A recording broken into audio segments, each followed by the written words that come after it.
Hey, everybody. Thanks for downloading another episode of the Black and Gold podcast brought to you here in season 12 by Boonshine Brewing Company.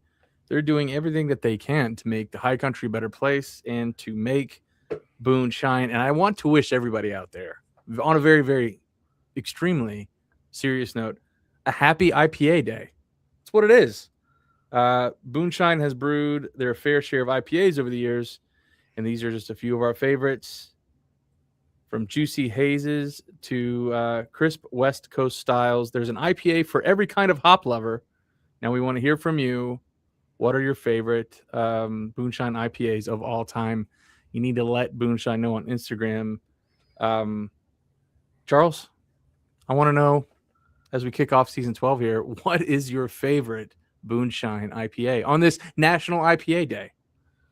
Let's say Space Pegasus, just for the record, Okay, I like that. because you asked me right at this moment, and that's what I'm rolling with.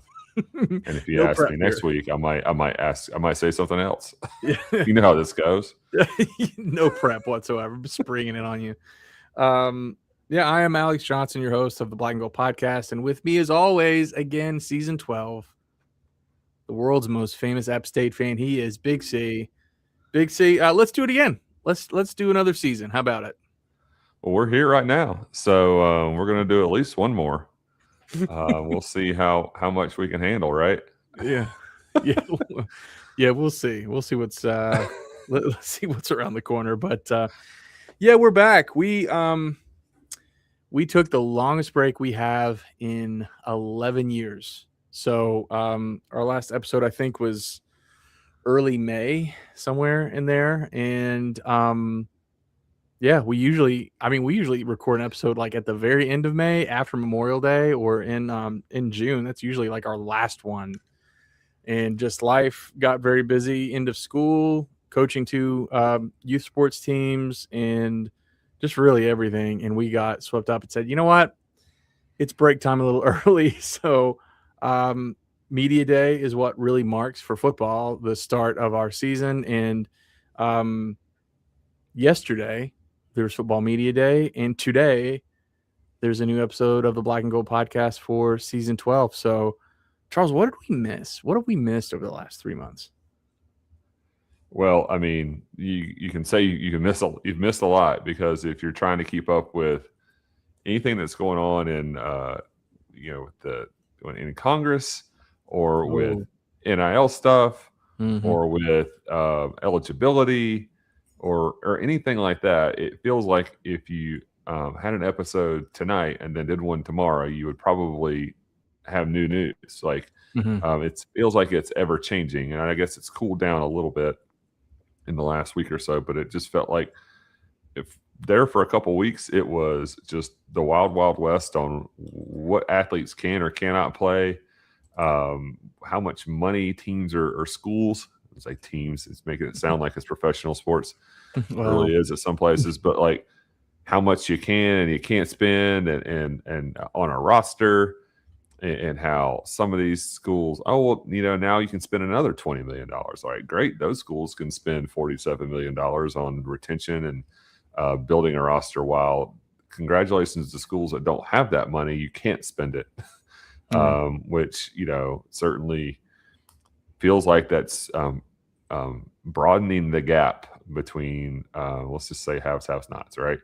I think we all know what the big people want to do, what the Mm-hmm. big schools want to do, but they won't say it out loud, right? Because they can't. Yeah. Yeah. So yeah, we'll see where all that heads. I mean, it was funny, and I'm gonna mix my stories up here. How the Big Ten and the SEC were so against something for the longest time, because they Mm. are the big two, and all of a sudden they came back around on it, and it's like, well, somebody got their way. Yeah. we all Somebody know- has something in that deal. we know how that works. So it's ever changing, and yet we're going to play some football here in a month or so, right? Mm. What are we? Is it 30 days? Is it 29 days? What is it? 20. Well, there's 31 days. Yeah, I think it's 30 days right now, right? 30 Isn't that days? right? Yeah, something like I'm that. pretty sure. Yeah. 4 weeks and a couple days, or by the time everyone listens, 1 day. Yeah. So yeah, Maine is soon, and I guess we've got a who's a running back for Georgia, and he tore his ACL, and one of the owners handed him, as he said, and I might get my slang wrong, 10 bands, in which 10 bands is $100K, just for tearing his ACL and not getting to play. Felt bad for him. Just, I don't know any of those people. Yeah. Yeah. You know, so I'm not gonna lie, I have not read all of it. I know this the slightest top end stuff that people comment on news stories, but you know, bills are hard to read and exhausting. And if you think they're hard at the state level, you know, just make an attempt at anything that goes through the feds, and you're going to get tired of reading it before you get done reading it. I can guarantee you that. No, there's no question about it. I do think, though, you make an important distinction here, because remember we went through that really weird period of time where it was the collectives, and we're trying to get like regular fans to like pour money into the collective, and the collectives were determining how much someone was going to get paid. And they're like, yeah, we're not working with the university, but they absolutely were. You know, they were working with coaches to say, how much should we pay this guy or whatever.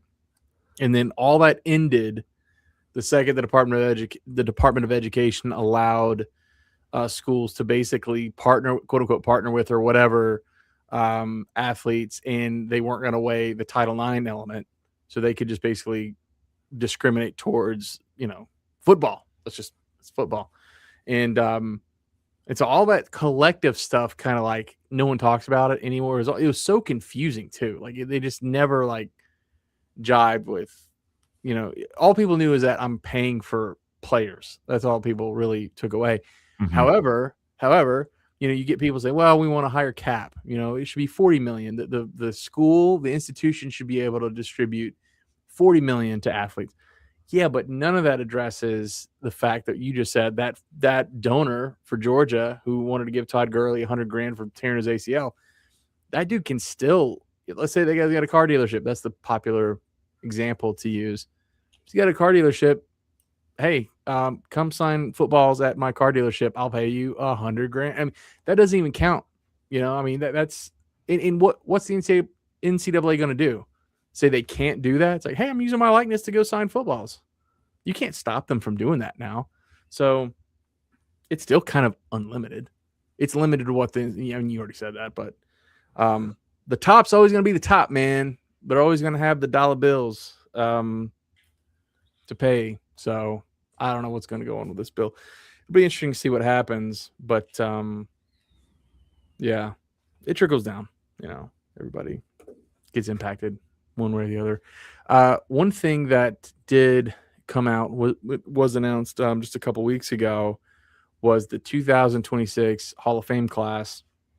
And it's really cool because we actually have two members of the Hall of Fame class that have actually been on the show before, which is pretty awesome.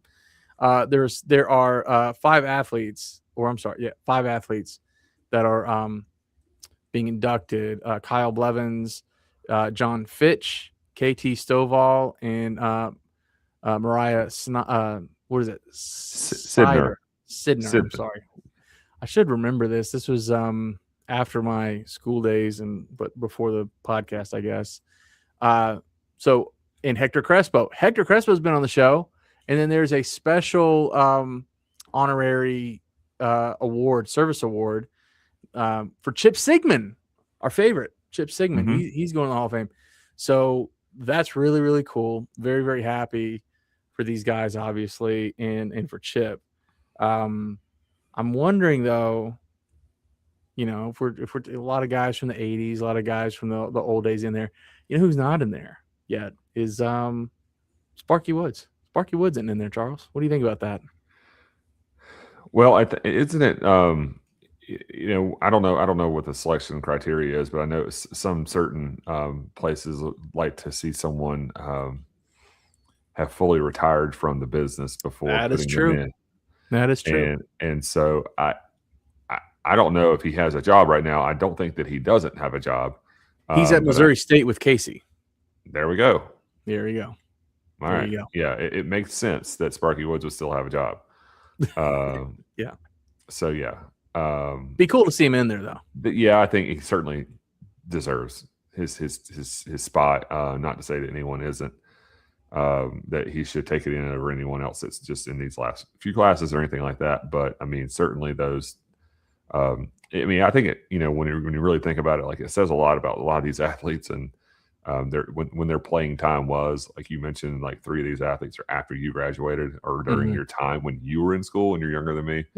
And like KT Stovall was like my generation, like we graduated at the same time, and he was. We had a run there of defensive linemen, and but I, of course, I don't have a working memory of him playing, but I don't know. I could check it off a list somewhere. Some other things that happened. We got to talk a little bit about some schedules that have dropped. The ladies, AJ Clark. I'm partial to AJ Clark, of course. I think he's probably our best one, if I were to say so myself. Carson Barrett, he's the Purdue guy. And we have a new Dobo, director of basketball operations, Michael Henson. But this is really the first time we've had that much turnover on the men's coaching staff side in a long time. I mean, for a while there was that original group, and then Moynihan left. So a lot of new faces on the men's basketball side. Yeah, I mean it's certainly it's going to be tough for that continuity that Dustin Kearns always talks about to have those adjustments and a lot of getting to know each other, a lot of learning processes over the course of the summer. And so that'll be something that people will keep an eye on, and like how much will we have lost and what do we have gained, at the same time. So we all know that Dustin Kearns has been as consistent as it gets in his tenure here, and we love that. So we certainly hope that continues, and we're sure it will, because he's such a great teacher of the game. Best compliment I think a coach can get is, it's really easy to coach basketball. It's just doing it, right? It's getting the kids to do it. Yeah. I'm sure he'll echo those sentiments. Yeah, no, they do a great job with what they have. And they use CJ on the recruiting trail. They use CJ Huntley as a great example of somebody that absolutely did not project as like an NBA guy when he was in high school.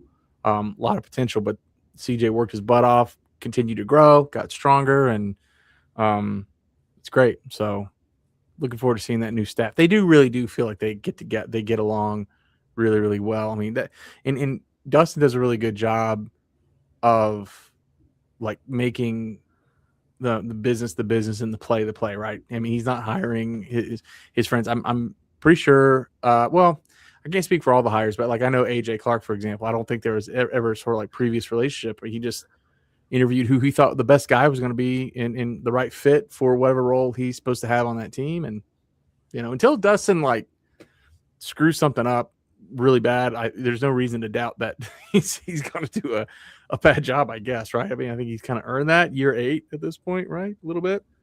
Yeah, for sure. But let's talk schedules here. I'm very interested in this. Let's look at I just had the ladies up. Let me see. All right, so we're not doing the MAC challenge. I think we're out of that, right? Appalachian, yes, Appalachian men, but the women are still in it. Yet, we had not, especially with how you have some roster churning, we were still figuring things out, and it just wasn't a good game for us, for our program. So, and we could probably point back and say, there's no way that's who we are. And we've gotten so much better since that, the first month of the season compared to, being in January and February when you're peaking generally, or you hope to be working toward a peak. We got lucky there. That Auburn did it, but Virginia Tech's coming to Boone next year, which is going to be really cool, playing the ladies in 27. So it's probably going to be a December game. So mark your calendars for next year for Virginia Tech. I don't know, Charles, has there been a ladies power program in the home center that you remember? Commissioner that cares about basketball a little bit because I don't know, man. It seems like with all the AI stuff and they work some like spreadsheet magic to like have a little more common sense. Here's what the ladies have to to deal with at the very end of their season. You could poke holes in everything, but that's just egregious. Well, I think there's been a couple schools on both the men's and women's side every year that get stuck with, and you could say the 4 home games in a row or the 4 road games in a row, and almost I think honestly that the 4 home games in a row are just as bad as that 4 road games are. The 4 road games are bad on your student athletes, right? Yeah. And if you're doing the Georgia swing and a Virginia swing in back-to-back weekends, that's okay. But the back and forth is interesting. Yes. I guess the Sun Belt just came up with some money and they were like, let's just get some frequent flyer miles so something else can happen. I mean, now a lot of you play Thursday evening and then you play Saturday afternoon. Like you're pretty much just getting on the bus, getting there, sleeping, walking through, and then maybe a shoot around in the morning before you actually go play. Not a lot of practice time in between these midweek games and these Saturday games, and now you have the opportunity to have more of that. But at the same time, like if you look at it for the fan perspective, and you've got now if you're going to all the men's and women's home basketball games, you feel like you're going to 2 games a week for 2 straight months. That's just part of it. It's weird when you go 9 days without a game, and you're like, man, we won't be back here. But if you're picking and choosing, and you're like, well, I've got these 4 home games in a row on between January 7th and January 16th, you're going to probably pick and choose a couple, right? Mm-hmm. And so that can actually kill your attendance, which then also kills your home court advantage to an extent, which is tough. And especially, when is the good time to have home games? You'd like to have them when school's in session, but you also don't want to have them in like beginning of January when the people from the Bayou and Arkansas are coming into Boone, and you're going to run into some like potential travel issues, which we saw last year for the first time in a long time. Yeah. We were playing back-to-back games on the men's side at noon on a Thursday and a Friday, so everybody could get out of town before the Storms game. So that's another thing that, obviously has some impact. Luckily, we played some teams like, that were not as good, and we got some wins, but it ain't easy either. Can't imagine being those other schools having I think Lafayette was coming from Marshall, and Monroe was coming from Coastal, I want to say, or vice versa. Weird deal. But every year, and with the way the Sun Belt schedules, someone is going to get the bad end of the stick, and someone's going to have a better schedule than others, but they do try to like alternate those, and so you're not getting stuck with quote unquote bad schedules in multiple years in a row. Yeah, I still think it could be done better. No, there's no question about it. The men are playing on at home on New Year's Eve. We watched the ball drop. Well, tip off at midnight. I don't know. What do you think? Yeah, I don't know. Well, you've got that game that we're playing at 6 a.m. You saw that? No, I didn't. Where is this? Down in Rock Hill, the men. Playing. You know what? Somebody sent me that, and I was like, "What's okay? So what? We're playing." And then hold on, what is this? 6 a.m. Yeah, okay, now I see the tip-off time. Okay, yeah, that is pretty crazy. Yeah. It's some kind of gimmick tournament, though, right? Yeah, I don't know. A couple of years they've done this, like the opening weekend or day of college basketball. There's games starting at all hours of the day, like every 2.5 hours. And I mean, I don't know what time you wake up. I don't know if this is like old school, like AAU style, where you roll out of the hotel room and you're like, just get some shots up before. Oh, that's really funny. The game starts at 9 a.m. and you go play. And then if that'd be kind of fun to go to be honest with you. I'm considering it. It's not the best timing, but like, no, but you know what? Like, if you're gonna do it, like, that's the time. I had a friend who lives in Charlotte who texted me today and says, I can go to that game and then still make it to work on time. And I was I like, was how about gonna that? say, yeah, I was gonna say the kids would miss the, like if I took my kids, if they wanted to go, or my son would probably want to go. Yeah, he'd maybe miss an hour of school. That would It's be the it. late check-in. Had a doctor's appointment. Oh yeah, he had a fever, and the only cure was basketball, I guess. Dr. Hardwood. Doctor. Oh, hold on a second. That's not where I was going. I know. We gotta keep it fresh here. November 2nd. Yeah, that's pretty good. That's pretty funny. So yeah, let's actually, speaking of that, it was Billy Styles that texted me that, and our sponsors for our Olympic coverage this year will again be Styles Roofing. For those of you, now we've had some rain. We've actually had some storms and some rain here recently. Thank goodness. It's been in Boone, there's been flooding in the high country and everything else, but we've actually in North Carolina and the Southeast, thank goodness, have seen some rain after a really weird and terrible drought. So if you guys have leaky roofs, you got some shingles ripped off your house, or whatever the case may be, there's only one number you need, and that is 704. There it is. 704. The next 7. I forgot his number. Get lucky. 704-842-1874. Wow, I just kind of froze there, didn't I? Call or text App State alumnus Billy Styles to come check out what you got going on, and they are the best in the business. They are not getting paid until the job is done and you are satisfied. They work with a lot of BGP listeners, and they always do a great job. I've seen it up close. And Community One Insurance, for those of you in North and South Carolina, if you want to save some money this year as prices go up everywhere, and you want to save a little bit, check out Community One Insurance for your business, your home, commercial property, your boat, your 3-year-old's birthday party, home auto, everything. If you need some insurance, you need to be covered. You need to get in contact with Zach Ligon or Matthew Johnson and get you covered, and they're going to shop for the best price, the best policy, and give you the best service. 828-455-2335 is the number you can call or text to reach Matthew Johnson, and you can also check out the website, community1insurance.com. They love working with Appalachian people, so give them a call and save some money. Tell them the podcast sent you. Okay, let's get to some bread and butter here. Media Day was, well, actually, let's talk. I guess we need to talk about this before we really get into it. Doug Gillen's on the College Football Playoff Management Committee. Yeah. I mean, that's kind of crazy, is it not? Mm-hmm. Yeah. Well, everybody kind of gets their turn. I think whoever was the former AD at Arkansas State was on it. Mojahar, is that what it was? Yeah. Terry Mojahar. Yeah. And then Dr. Macker down at Lafayette, because he just got a new job, right? And so we needed a replacement. I think that's how that worked. I didn't read the article, or I read the article and don't remember it. But yeah, I mean, I think Doug is like the longest tenured AD in the conference, if I'm not mistaken, at this point. So, well, there's one. Is there one? Who, oh, that's right.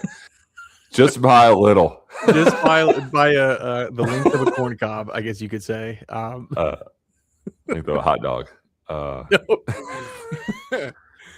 Yeah. Cool. So, but anyway, yeah. It was definitely his turn for sure. I mean, he's got a lot of experience with the Sun Belt, and I know he pays attention. We all do. It's not just like some AD who's like asks his SID, "Hey, who was good this weekend at football?" Yeah. Like Doug's gonna watch ball, and he's gonna know it. So Doug pays attention. Doug's a detail guy. Yeah, for sure. So that's cool. But Media Day. So Media Day came and went here. They did shorten the player interview portion by like 30 minutes. It used to be an hour. It was only 30 minutes. And from what I could tell, Curtis Benton, Tyreek Poindexter, Jakaris Brown, and Sam Mbake were the 4 players. It's gone. Charles, what do you think? Sorry, you broke up there. What do I think about Media Day? What we heard on Media Day, just as okay, just in general. So I think the questions came from some in-house folks, Matt Present, Dave Rogers was there, Dave DeWare was there, Mhm. and if that, and you can assume that if Malachi Singleton has been named the captain, he's probably your starting quarterback. I don't think For sure. I think people were very. I think there was a lot of talk about like who's it going to be, or some talk, and I don't think it ever was really a conversation at any point in time once we signed him and he stayed committed here. We'll have that. Let's talk of. There's a question from his App State newspaper, I believe, was also there. Yeah, the Appalachian. About the Appalachian, about running backs and having a deep room, and certainly with the NFL background, Dow's gonna love that idea. Everyone you don't really have many running backs in the NFL who go through an entire season and play every game. If you do, you want them on your fantasy team, but especially if they're really, really good. But you're usually going to go through some guys at some point, and some guys may have better matchups against other defenses than others. I think he mentioned that kind of he didn't want to say it, but he's like, Isaiah Cummings was really good. Last year he said that was the he, only room that really didn't match the speed from last year. It was people nuggets of what there is, what exists, but also not give out too much. And I think that's where his NFL background can sometimes can hurt him a little bit, because when you're coming off 5-8, you want to be excited about something, and I think there's you want to have some reason to be anxious about what's going to happen in a month or so, versus like the unknown, like, hey, what do we have? And I think that's what people want to get away from. I think some people in our fan base, I may be one of those. It's like you want to say, hey, we got some ballers and we know who they are, but there's going to be some that we don't know who they are until we've seen it a couple times, which is good too sometimes, but it depends on what your flavor is. Well, yeah. I think I'm blipping a little bit here, Charles. Do you see me going in and out? Can you hear me okay? Yeah, you might be. I'm actually not looking at the screen right now, but I'm looking at something else. But it certainly feels like you're a little behind. Yeah, I think I'm having some hiccups, I think, on the internet. Hopefully it goes away. You hear me okay right now? I hear you fine. Well, this might be coming. Okay. Maybe it's just coming in on my side. Yeah. This is interesting. Yeah, taking my internet here. So hey, overall though, hearing what we've heard, I saw a really interesting tweet. I don't remember who tweeted it, but somebody basically made like a mock rundown of like a summary of what a coach would say in his opening media day press conference, which is, the team is strong. Your team is stronger than last year, because they didn't work as hard last year, but they did. This year, the offseason, they worked harder, and now they're stronger. The offensive line's actually better this year. And he just basically made this really funny, like every fan hears and wants to believe going into the season. And one of the funniest things was your quarterback is definitely not going to turn the ball over as much as he historically has, even though we've seen a sample size of like 500 attempts or whatever. It was kind of funny. So last year, was so new, and we made a commitment to just kind of watch one game at a time and just kind of assess, because Coach Loggins had never done this before. DJ Smith had never been a defensive coordinator before. We didn't have a good team in 24.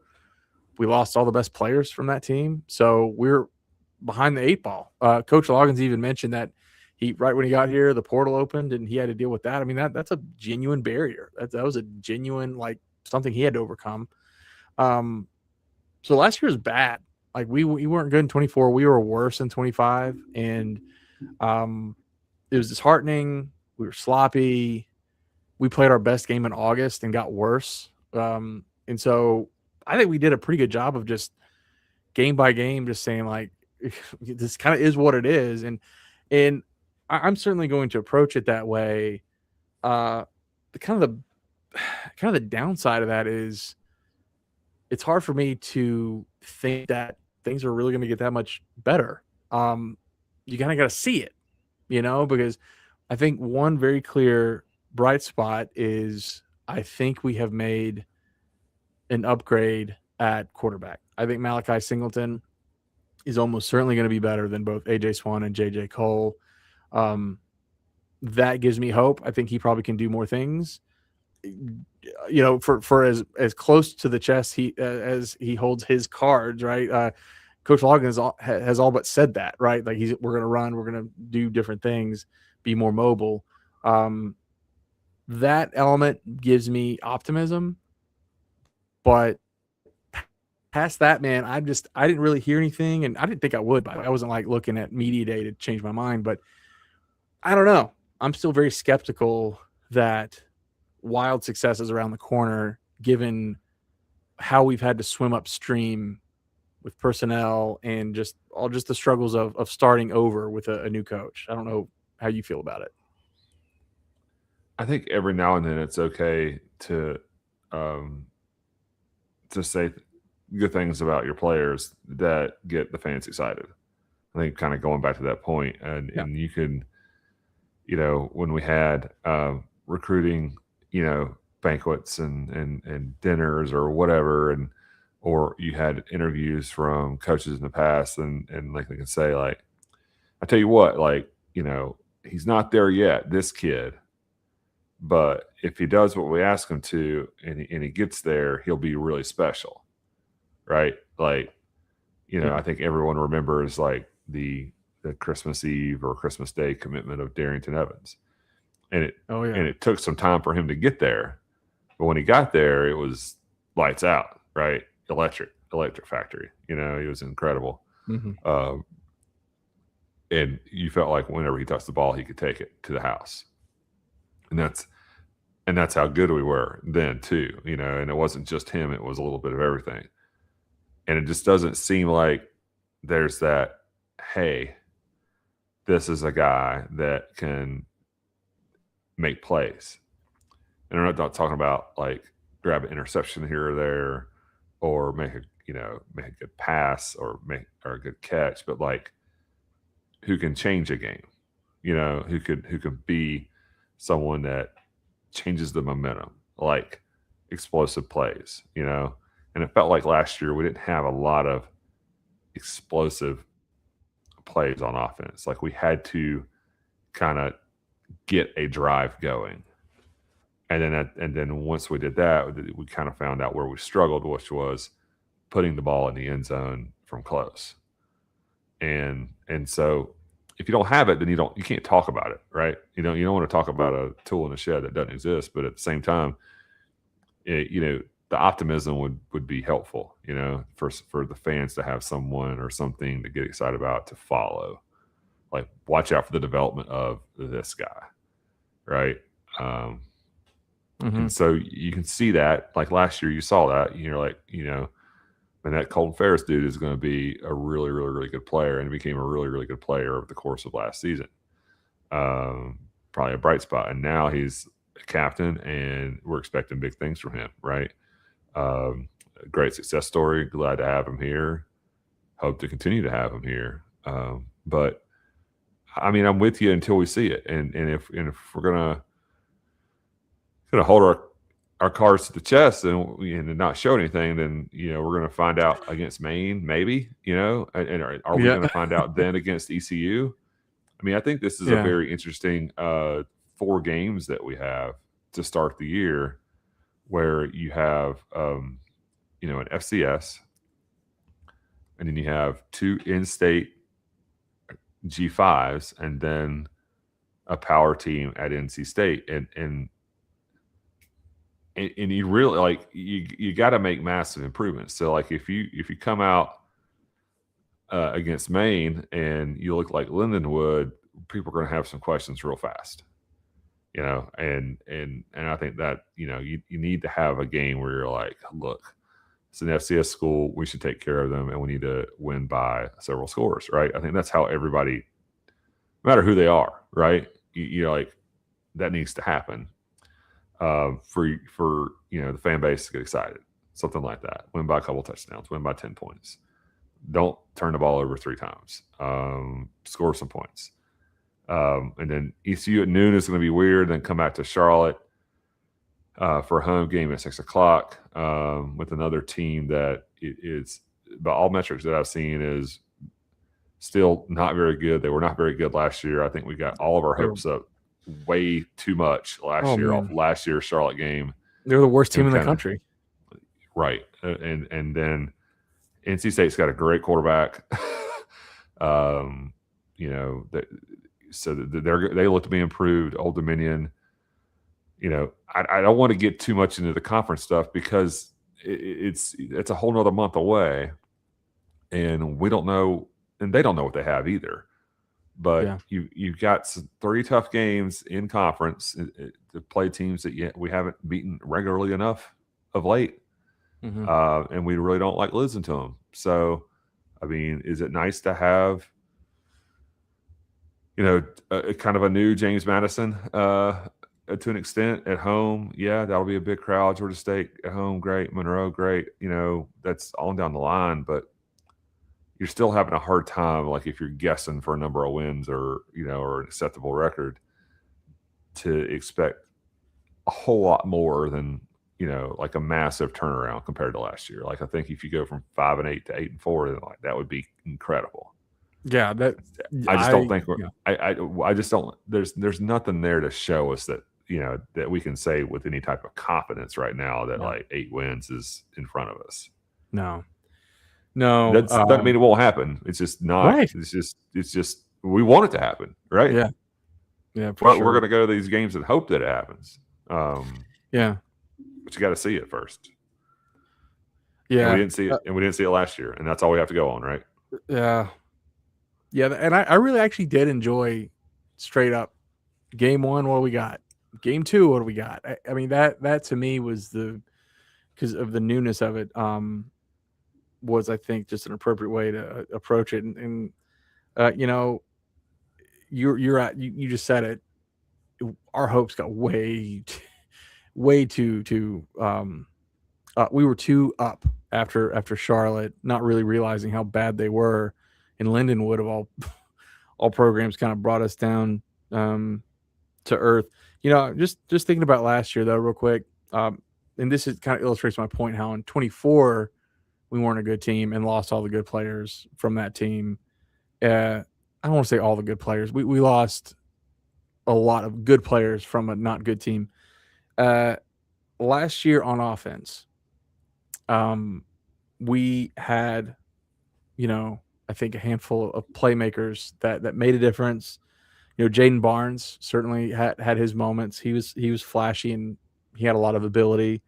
Isaiah Cummings, obviously, we had him on the show. He before he got hurt, he was very hard to stop. Davion Dozier, he was dangerous. He didn't have the full season because he was hurt, but I mean he was a big threat. Rashad DeBinion, of course, it was kind of funny, like calling your shot with that. Not that we're trying to prove anything, but like kind of watching him from the beginning, going like, oh man, he's probably gonna get hurt if he runs all the time, and he did. Like he was just super physical and didn't have a ton of protection, ended up getting hurt. And then Dalton Stroman, like we don't have that now. I mean, AJ Swan and JJ Cole weren't good, so like losing our quarterbacks, that's probably a plus. But we got to replace those playmaking ability kind of guys. We got to replace them with somebody. And, I'm looking forward to game 1, even if it's, Maine. I want to see guys catching the ball. I want to see guys that have some flash. I want to see us control the line of scrimmage, certainly. But if we're all going to be honest, a game like Maine is not a time to really, as a fan, really just focus in on those linemen. No, man, we want to see a little flash. We want to see some skill position. We want to see some breakaway speed.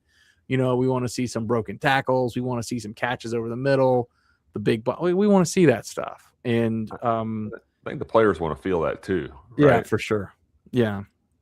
And in order to do that, the line of scrimmage has to do their thing. But we do need to look different, because we went from everybody high on that August 30th game to, man, like, whoop, wow, like Lindenwood came in and almost like took the house. And it really never shifted. It took everything we had to beat one of the another terrible team in Oregon State. So I hate even sounding like this, like, but I mean, but I'm trying to be realistic. Like, there's a lot of new here. The offensive coordinator, it was very carefully constructed how Coach Loggins said he told his offensive coordinator, Mike Anthony, to prepare a game plan as though he would be calling the plays. Now, I don't think he'll be calling the plays, but that is certainly a new dynamic here. But I don't even necessarily think it was the play calls themselves or the designs that held us back. It was very bad quarterback play in the red zone. I mean, that's just, watch the Southern Miss game for that. And the offensive line was just a little tricky. So we'll see what happens. Yeah, I wish that would have gotten asked on Wednesday afternoon. What? To Dow or to Mike Anthony, like, who's calling plays? Yeah, there was a good opportunity to follow up there. I think it was David Ware that asked the question, Right. but there's a big difference between, I told him to prepare as if he was calling. So is he calling? Will Mike Anthony call plays? Yeah, I don't think that answer is one that says yes or no. I think it kind of does say no, though. Don't you think? That kind of does say, like, I told him to prepare as if he was calling it. Well, then to me, that says that I'm still calling it. By the way, I'm not even against that. I'm not against that. Scott Satterfield's been calling his plays for forever. I mean, you can say, oh, well, but he's not. Whatever. Coaches do that. What also I think Dow tried to, like, almost excuse, in a way, them saying, like, well, now that you have an offensive coordinator, what does that mean for you? He's like, well, I'll spend more time with the defense. Do you need to spend time if you're Dow Long? Do you need to spend time with the defense? Really? I think that was very curious. Yeah. Because like, that's not why would he something- spend time with the defense? That's hard, because we're not going to sit here and say that he doesn't know anything about defense, because certainly does. Yeah. If he's an offensive guy, then he knows how to dissect, right? Oh yeah. It's not some wet behind the ears like position coach. It's just like, what I know how to do is I know how to coach this position, right? But I mean, I can't begin to coach. I can coach 3 of the guys on the field at one time, but not 11. Right. So I mean, that experience exists, but I did find it interesting what Mike Anthony said why he was drawn here, and a lot of the culture, winning tradition, and all that. And he's like, when you think about this place, what do you think about? And it was blue collar, run the football. Mm-hmm. And I was like, now that's the nugget for me, that I was like, okay, I got something here. That doesn't mean that that's going to be the identity, or that they were going to, have a split like that of more run heavy versus pass heavy, or vice versa, or anything. It's just, but it made you think. It's like, okay, is this a hint? Here's someone who is maybe not as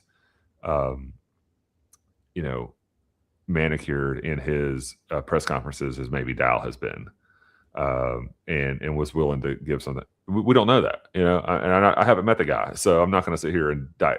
Interesting, didn't he? I mean, I was kind of like, he just seemed like he had it just felt like there was a little bit of, like, he was just letting you in his world a little bit. Yeah, I agree. And, yeah, I think that goes a long way. Yes.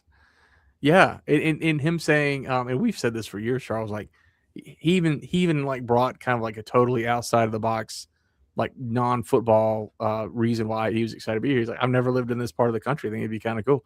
That's cool.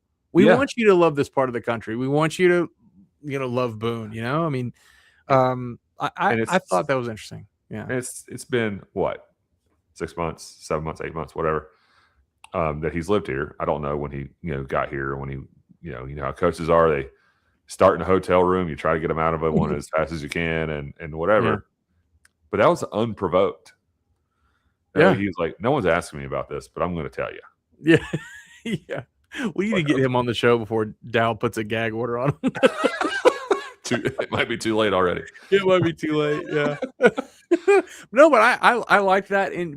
But still, going back to his comment about spending time with the defense, I don't know. Like, what would be wrong with saying, like, yeah, I hired an offensive coordinator. He's going to take a lot off my plate because when you run a program, you're responsible for a lot of stuff, and that is allowing me to, just be a better head coach, a better leader. But when he said I spent more time with the defense, man, that made me. I don't know if that was a throwaway line. Is he just saying that just to say it? In another way, I have more time. I don't know, but was he really spending time with the defense? Because that would be interesting, because that gets into, like, is he a micromanager? I mean, I think the answer is probably he is, but I mean, I don't know. Does TJ like that? The head coach is spending a lot of time with the defense, I don't know. That was just interesting. I'm dissecting it too much because it's that period of time in August where that's all we can do. But I thought it was interesting that he went, I spent more time with the defense.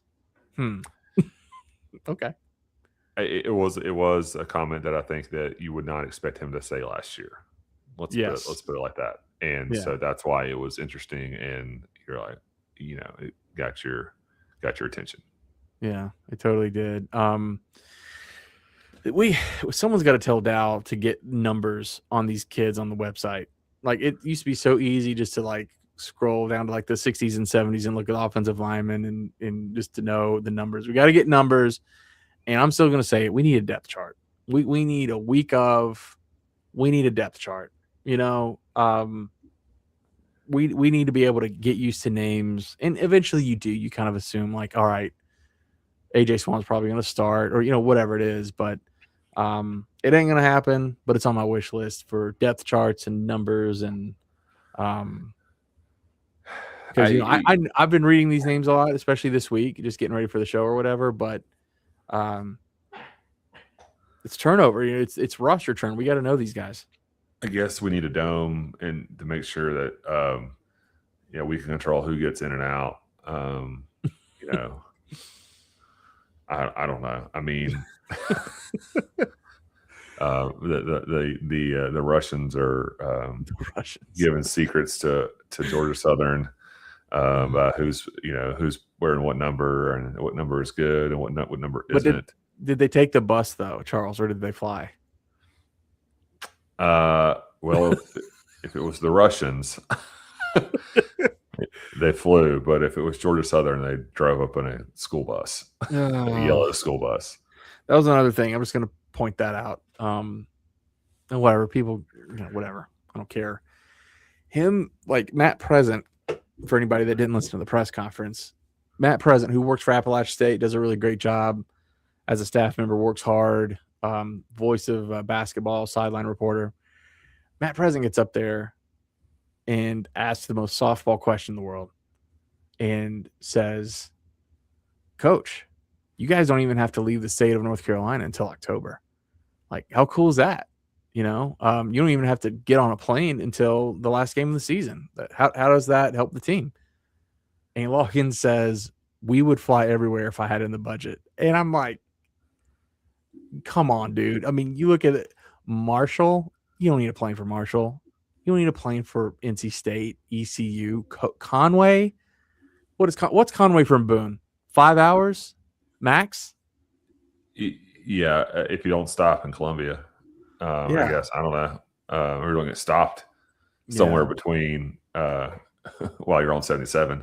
I didn't love that. I didn't love that complaint, because we've been doing this forever and ever, busing to these. We finally have this like division where teams we're not going to Idaho, New Mexico, San Marcos, like here we are, like our road, like this was like the old days when the alternating schedule where we went to Elon, Western, Spartanburg, and Furman. Like those were easy. Like this is kind of what this is. It's like, oh man, if we had in the budget, I mean, we'd be flying. Like, come on, dude. We can't bust down to Georgia Southern, and that's like not a come on. What are we talking about here? That just felt like a built-in excuse to me. Wasn't great. Maybe that's coming off last year a little bit with Boise and Southern Miss, and where else did we play? I flipped off this. I want to forget sometimes where we played. I mean, James Madison is Virginia schools, James Madison, Old Dominion. Old Dominion is a little bit of a haul, but it's all. I mean, 7 hours maybe. There's something that we can't fix is that you can't get out of Boone International, on a commercial jet. So it kind of defeats the purpose to kind of go to an airport just to unload, reload, and do that again. I mean, if you want to be in a conference where everything is a plane, it's not going to be the Sun Belt, right? Yeah. And that's just not going to be that conference. So I don't, I thought that was odd. I thought that was odd for sure. Just an opportunity to say, "Oh yeah, we got some close game." Because you're right. Last year, going to Hattiesburg, Boise, like really putting some miles on. I think Norfolk is. I'm looking at this. I actually put it in here. I just wanted to see. Old Dominion University to Boone, North Carolina is. That's still not terrible. That's 5.5 hours. That's not terrible. Yeah, and that's in a personal vehicle, obviously. Yeah, that's true. Yeah, but it's not a straight shot either. It's you're kind of got me there. Yeah, but that's true. That's true. But what else are we gonna do with Media Day other than just speculate on what we can? And it's gonna be interesting to see what we're able to learn about how practices are going. I feel like our defensive backs, based on who we've recruited, and we will cover the roster and everything else in more detail this month. But I think our DBs are almost destined to be more effective than they were last year. Colton Ferris coming back is huge. They're in the middle. I think we have some other pieces potentially that'll be really good. Defensive line is going to concern me, Charles. I don't know how you feel or what you think the deal will be there, but it's going to be really interesting to see how the defensive line bounces back after losing the pieces we lost, which were pretty significant from a position group that actually did a really good job last year. Yeah, I mean, we'll feel it, and it actually did really. Anything that we did really well last year was stopping the run, and that was good, and that was something that we needed to do to improve from the previous year. And so we did that. We just didn't have the other pieces to go along with it. But if your offense is a little bit better, then you don't have to worry about teams running on you as much. So there's a little, the pendulum kind of goes back and forth there. Obviously, if you can't stop the run, you're not going to be good. But maybe you can force teams not to run the ball as much if you play with the lead and take the lead and keep the lead. Yeah. That's why I think Singleton, if he really becomes like that extra kind of running threat that the defense has to account for, and we can keep, if the O-line stays a little healthy and just does a marginally good job, then maybe we do a better job staying on the field, eating some clock. Because that would also dictate what the other team does if we're able to do that pretty well. Just did not do that well last year at all. So, yeah, we'll just see. Man, we were just like hammering. We've already figured out the season, it feels like. Not really, but there's a lot in front of us here. A lot to learn about. Different pieces that have been replaced. Quarterbacks, obviously. We haven't even mentioned the name Hasselbeck. We got Matt Hasselbeck's kid on the team. It's kind of cool. See what he could do, I guess, eventually, because I think he's got a couple more years of eligibility, I guess. But I don't know. And that's like we always said, like he's on the team right now.